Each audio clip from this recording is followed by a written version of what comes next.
राज ने रचना को बिना कपटों के अपने दोस्त के साथ रंगे हाथों पकड़ चुका था। उस दिन रचना को उसने डिवोर्स की धमकी भी दी थी, लेकिन शांति देवी की कसमों ने उसके ये करने से रोक दिया था। अगर वह अपनी कसम ना देती तो वह उस दिन रचना से अपना नाम भी छीन लेता। उसके बाद इमरती देवी ने बहुत कोशिश की कि उनकी सहेली का पोता उनकी नातिन को विदा करवा कर ले जाए, लेकिन राज की नाह में हाँ ना बदली। वह अपने जुबान का इतना पक्का था कि सामने वाले को भी इतना ही खरा मानता था जो सिर्फ उसका हो और सर से पैर तक उसी का रहे, ना कि औरों के बिस्तर की खूबसूरती बने।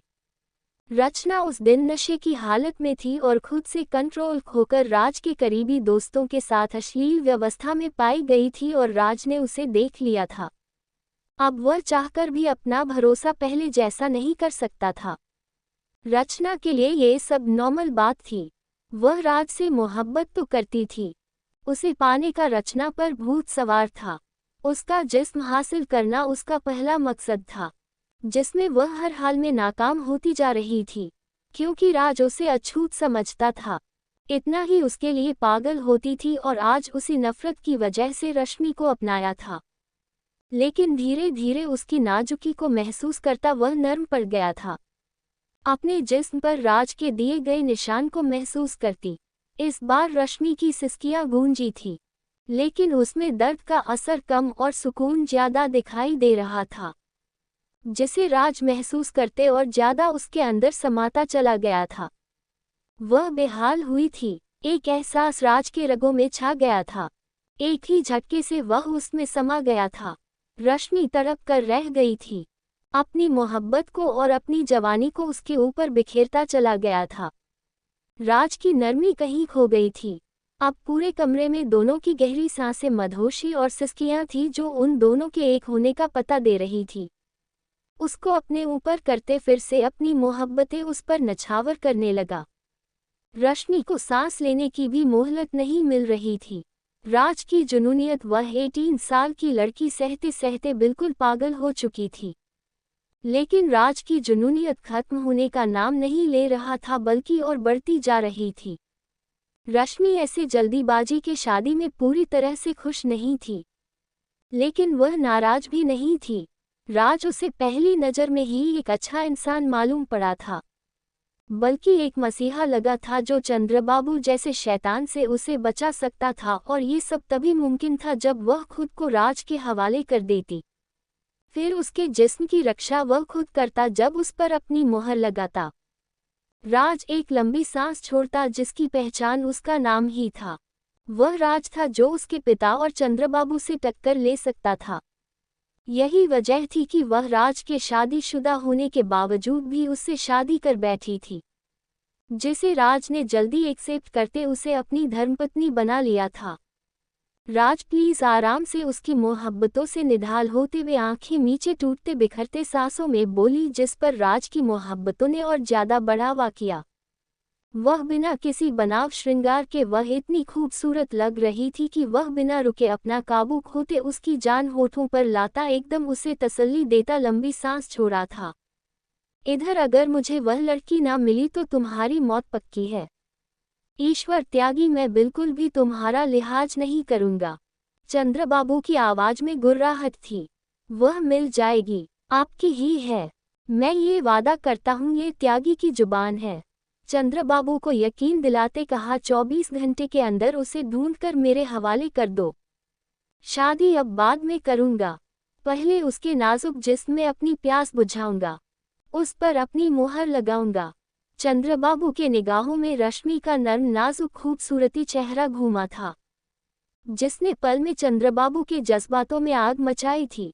मुझे वह लड़की हर हाल में चाहिए, हर हाल में, वरना सबको जलाकर राख कर दूंगा, सब कुछ बर्बाद कर दूंगा।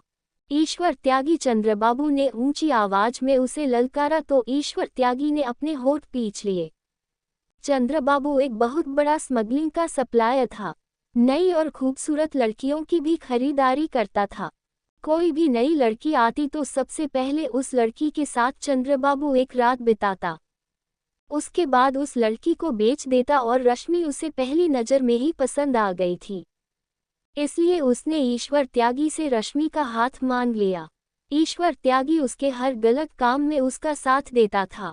बरसों से उसने अपनी रश्मि को छुपा कर रखा था, लेकिन एक दिन चंद्रबाबू की नज़र उस पर पड़ी और अपने कर्ज के बदले चंद्रबाबू ने उससे रश्मि की डिमांड करी।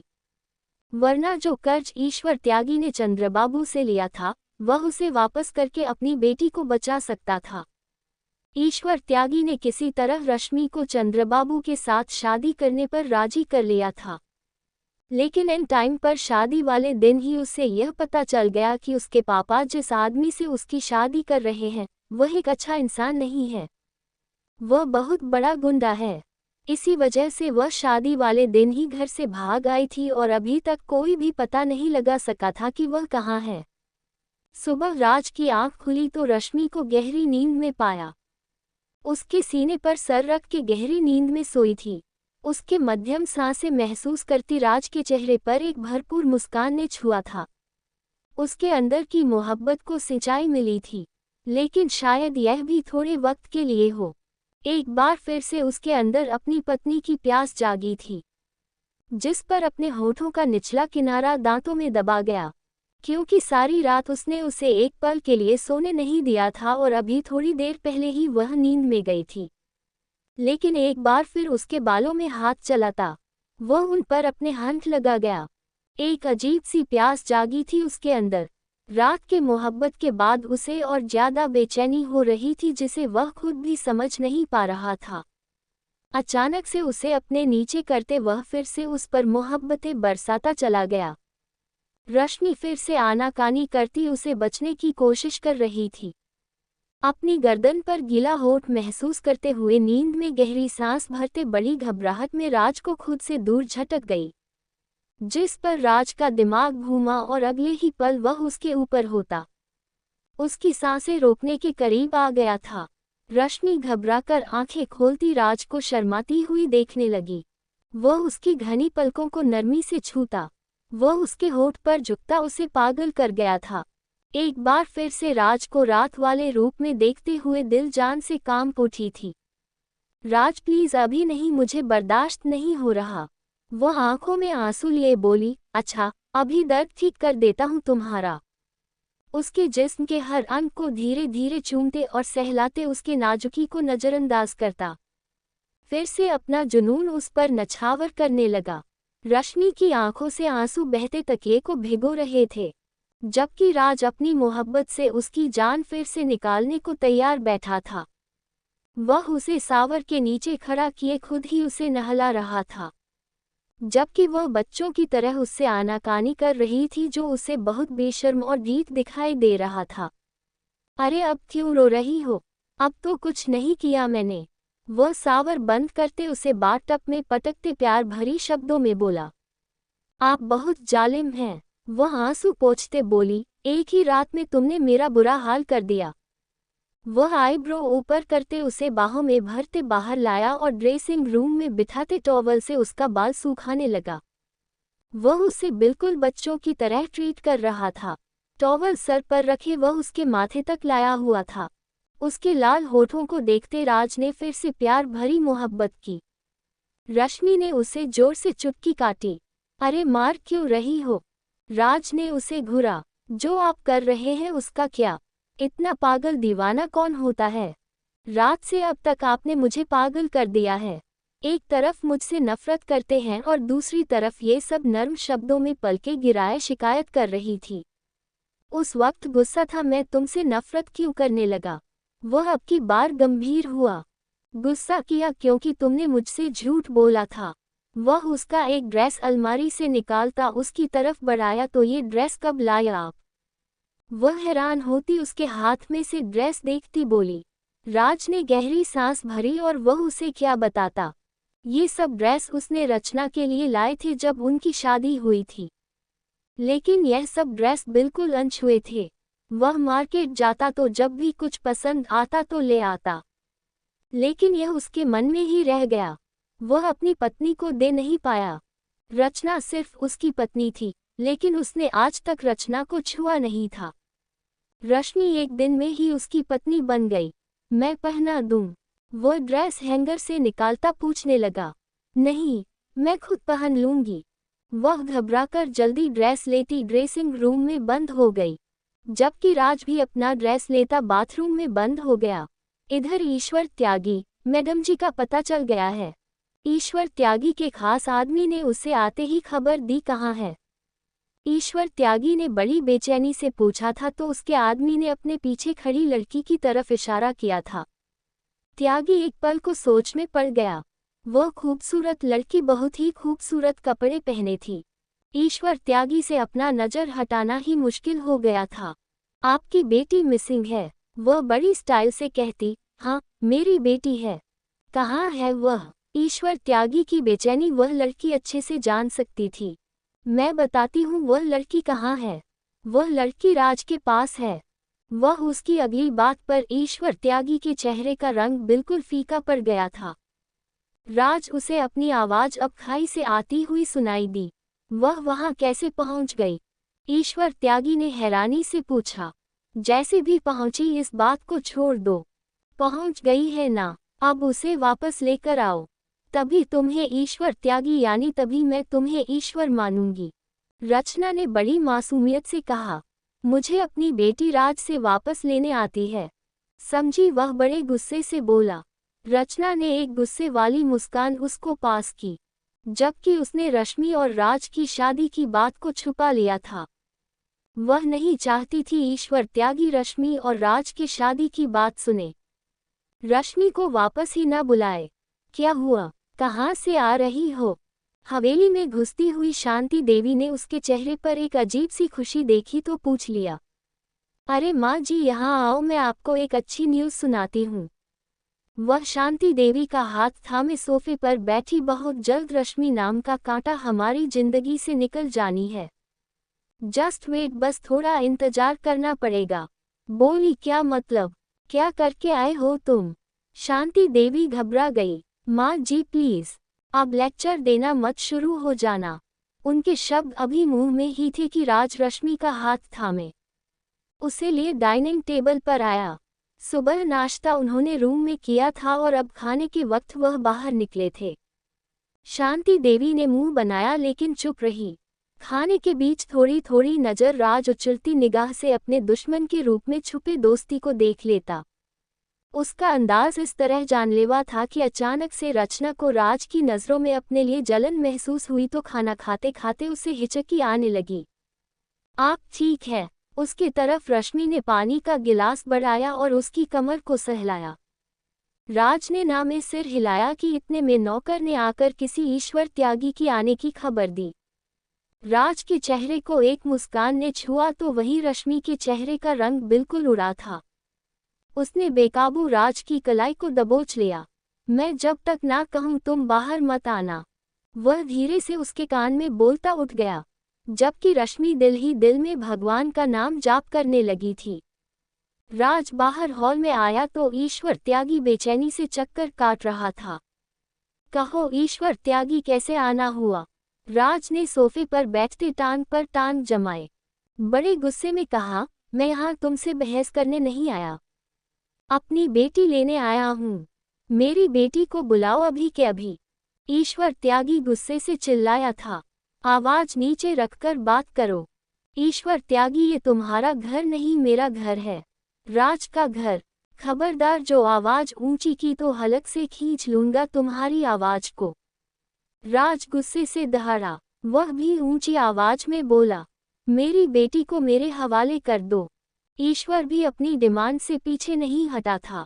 कौन सी बेटी? तुम्हारी बेटी? वह यहाँ जब आई थी तो ईश्वर त्यागी की बेटी थी, अब वह राज की पत्नी है। राज की कड़कदार आवाज पर ईश्वर त्यागी ने अपनी मुठ्ठियां जोर से बंद की। नामुमकिन, ऐसा हो ही नहीं सकता। मेरी बेटी मेरे साथ ऐसा बिल्कुल नहीं कर सकती। ईश्वर त्यागी का दिल बुरी तरह से धड़क रहा था। आपकी बेटी ना सिर्फ मेरी पत्नी बन चुकी है बल्कि हमारे बीच एक गहरा संबंध भी जुड़ चुका है। आपके लिए यही अच्छा होगा कि आप यहाँ से अपना रास्ता नापिए। देखो राज, तुम्हारी दुश्मनी मेरे साथ है। मुझे जो करना है मेरे साथ कर सकते हो। मेरी बेटी को बीच में मत डालो, उसे छोड़ दो। ईश्वर त्यागी, राज बड़ी गुस्से से भरी आवाज में बोला था। खबरदार, जो अपनी जुबान से मेरी पत्नी को मुझसे छोड़ने को कहा तो मैं जान ले लूंगा तुम्हारी। चलो निकलो यहाँ से जल्दी। वह गुस्से से बोलता हाथ के इशारे से बाहर का दरवाजा दिखाया। तुम्हें ये सब बहुत महंगा पड़ेगा। अपनी बेटी तो मैं तुमसे लेकर रहूंगा। Just wait. ईश्वर त्यागी अपने शॉल को ठीक करते दूसरे कंधे पर डालते बाहर चले गए, जबकि राज वापस अंदर की तरफ आया था, जहां रचना ने रश्मि पर हाथ उठाया हुआ था। रचना अचानक राज की आवाज पर उसका हाथ हवा में ही रुक गया। चेहरे पर एकदम हवाएं उड़ने लगी। तुम्हारी हिम्मत कैसे हुई मेरी पत्नी पर हाथ उठाने की? राज ने रश्मि को अपने साथ चिपकाया तो रश्मि ने हैरानी से बिन कहे शब्दों से उस आदमी को देखा जो एक रात में ही इतना बदल गया था। ये लड़की मेरी पत्नी है। राज ने उसकी बात काटी। राज, तुम रचना से ज्यादा उस लड़की को कैसे अहमियत दे सकते हो? शांति देवी ने भी बीच में बोलना जरूरी समझा, क्योंकि मैं अब इस लड़की को एक धर्मपत्नी की हैसियत दे चुका हूँ। यह मेरी धर्मपत्नी है। उसे और ज्यादा अपनी बाहों में दबाता हुआ उसके पैरों तले से जमीन खींच लिया था। उसका इस तरह बेबाक अंदाज देखती शांति देवी समेत रचना को भी बहुत गुस्सा आया था। लेकिन राज के आगे बोलना मतलब अपनी सामत लाने जैसा था। डार्लिंग, चलिए, मुझे तुम्हारी प्यास हो रही है। मुझे तुमसे सुकून चाहिए, वह गंभीर शब्दों में कहता रश्मि को अपने साथ चिपकाए अपने रूम की तरफ बढ़ गया। रश्मि ने रूम में आते ही एकदम राज से दूरी बनानी चाहिए। खबरदार, जो तुमने 1 इंच की भी दूरी बनाई तो जान ले लूंगा तुम्हारी। राज ने उसे घूरते हुए कहा तो वह मुंह बनाकर उसे देखने लगी। राज से अब तक क्या कर रहे हैं? जान हथेली पर तो लाई हुई है मेरी, वह रूठे अंदाज में बोली, जबकि वह उसकी बात पर राज को घूर कर देखा। बेशर्म राज। वह अपने होठों से बड़बड़ाती राज की तरफ मुंह हटाती दूसरी तरफ फेर गई। राज ने उसकी कमर को फिर से दबोचा, उसको खींचकर अपने पास किया तो वह बिन कटी डाल की तरह उससे जा लगी। राज, उसने नर्म शब्दों में पुकारा। राज की जान, वह उसके चेहरे पर झुकता उसे मोहब्बत में बुलाया था, उसकी कान की लो चूम लिया था। रश्मि की आंखों में हैरानी थी। क्या मैं आपकी जान हो सकती हूँ? वह कुछ पल के बाद राज ने अपने सीने में भी। रात के मोहब्बत करने के बाद ये सवाल करने की गुंजाइश बनती है क्या? वह उसका मूड फिर से चेंज होने लगा। राज, पापा आए थे, क्या कहा उन्होंने? उन्हें कैसे पता चला कि मैं यहाँ हूँ? उसका ध्यान बटाने की कोशिश करने लगी। उसकी उस कोशिश पर राज के चेहरे को धीमी मुस्कान ने छुआ, साथ ही उसके होठों पर ताला लग गया। एक ही रात में तुमने मुझे अपना दीवाना बना लिया है। मैं सच कह रहा हूँ, अगर थोड़ी सी और ज्यादा दूरी बनाई तो तुम्हें कच्चा चबा जाऊंगा। वह उसे लिए फिर अपने बिस्तर पर आया। रश्मि की सांसें फिर से अटकने लगी। प्लीज, डरते डरते राज को रोकना चाहा, जो अपनी शर्ट फिर से उतारता उसके ब्लाउज का हुक खोल चुका था। मुझे रोकने की हल्की सी भी हिम्मत की तो तुम्हें महंगी पड़ेगी राज की जान। राज ने उस पर फिर से मोहब्बतों की बरसात की, रश्मि के साथ इश्क समंदर में गोते लगाता। राज, आपको सहन करना इतना आसान नहीं, मैं धीमे से बोली। जानता हूँ, और राज को सिर्फ रश्मि ही सहन कर सकती है। एक ही झटके पर वह उसके ब्लाउज को दूर फेंकता, उसकी धड़कनों में मुंह छुपा लिया था। रश्मि की सांस गहरी हुई थी। तभी दरवाजा खुला और रचना अंदर दाखिल हुई। लेकिन अंदर का जो मंजर उसने देखा, उसकी आंखों में खून उतरने लगा। चेहरे पर शर्म हया की लाली बिखर गई, जबकि राज ने गर्दन फेर कर एक नज़र उसे देखते दांत पर दांत जमाए। गुस्से से उसे देखने लगा, जैसे कह रहा हो दफा हो जाओ यहाँ से। रचना की आंखों में ढेरों आंसू झिलमिला उठे थे। इतनी चाहत थी उसे राज की बाहों में ऐसे झूलने की, और उसने एक रात भी अपनी बाहों में न भरने दिया। उस लड़की को अपनी पत्नी बनाकर सारी मोहब्बतें उस पर न्योछावर कर रहा था। रश्मि रचना को यूं सामने देखती बुरी तरह से मचली थी, लेकिन राज ने उस पर अपना सारा वजन डालते उसका झपटना रोका था। रचना बेशर्म की तरह अब भी वहीं खड़ी थी। तुमने अच्छा नहीं किया राज, तुमने मेरा हक किसी और को दिया। मैं तुम्हें कभी माफ नहीं करूंगी। दफा हो जाओ मेरे कमरे से, राज हलक के बल चिल्लाया था। रश्मि भी बुरी तरह से शर्माते अपने जिस्म को छुपाने की कोशिश कर रही थी। वह दूसरी तरफ रचना बुरी तरह से थर-थर कांपने लग गई थी। राज की आंखों में वार्निंग देख रही थी। रचना एक नज़र रश्मि को देखती बाहर निकल गई। राज ने उठते हुए दरवाजा लॉक किया। वापस रश्मि तक आते कमरे की लाइट भी ऑफ कर गया, जबकि विंडो की रोशनी अंदर आ रही थी, जिसमें से वह ज्यादा तो ना सही लेकिन एक दूसरे को बखूबी देख सकते थे। अपने आप को हर पर्दे से आज़ाद करता, वह एक बार फिर से रश्मि पर अपना मोहब्बत लुटाया था। रश्मि ने अपना सांस रोक लिया। रात भी उसका जुनून सहते सहते सुबह भी उसने अपनी मर्जी चलाई और अब भी फिर से थकन से चूर उसका जिस्म अब टूटने वाला हो गया था। लेकिन राज के अंदर की एनर्जी कम नहीं हो रही थी बल्कि पहले से ज्यादा बढ़ती जा रही थी। इस बार रश्मि की चीख निकलवाएगा। कमरे में धीरे धीरे उससे बातें करने लगा। वह उसे मोहब्बत से सीने में भी उस पर अपनी जुनूनियत दिखाता उसे मदहोश करने लगा। जबकि रश्मि का तो हाल था कि अब बस ना जाने कौन सी चक्की का आटा खाते हैं जो इतनी ताकत है और सारी की सारी मुझ पर उतार दी है। दिल ही दिल में सोचते वह राज के दिए हर जहर को अपने जिस्म पर महसूस कर रही थी।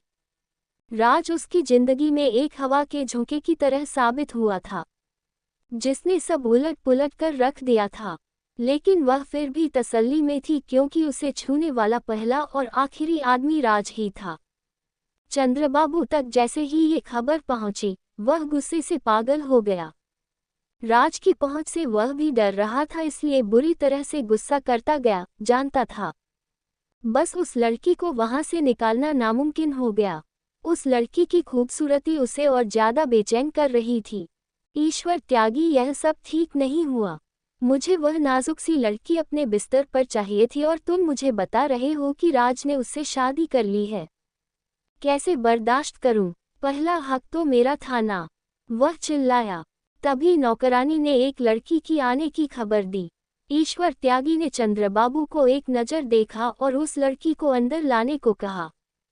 रचना ने अंदर आते ईश्वर त्यागी को गुस्से से देखा। कैसे बाप हो तुम और कैसा नियत है तुम्हारा कि एक लड़की को नहीं ला सके? वह भड़की थी। चंद्रबाबू की निगाहें उसके जिस्म के आर पार हुई थी, जो अनजाने में ही ईश्वर त्यागी से बात करते चिल्ला रही थी। राज की पहुंच को कौन नहीं जानता? रश्मि के लिए उसकी आंखों में मैंने जुनूनियत देखी थी। मैं कैसे उससे साथ ला सकता था?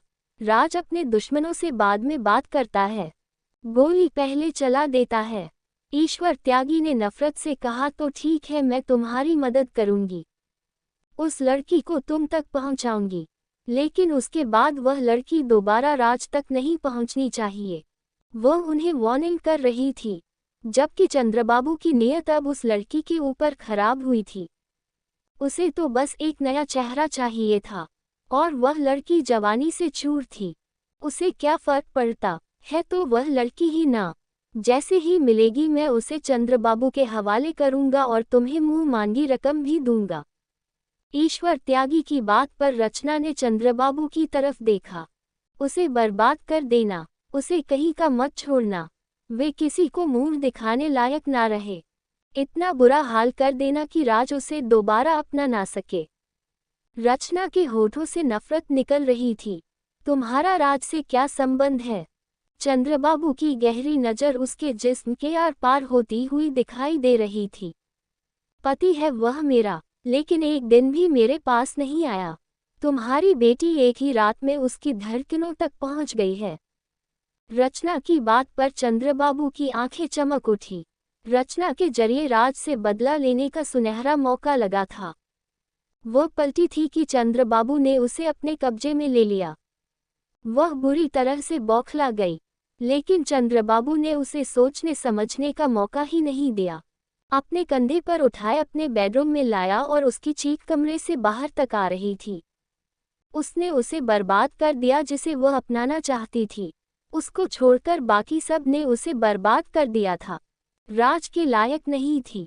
रचना के हर अंग को जख्मी करके उससे शारीरिक संबंध बनाए थे और फोन पर राज को वार्निंग दे रहा था।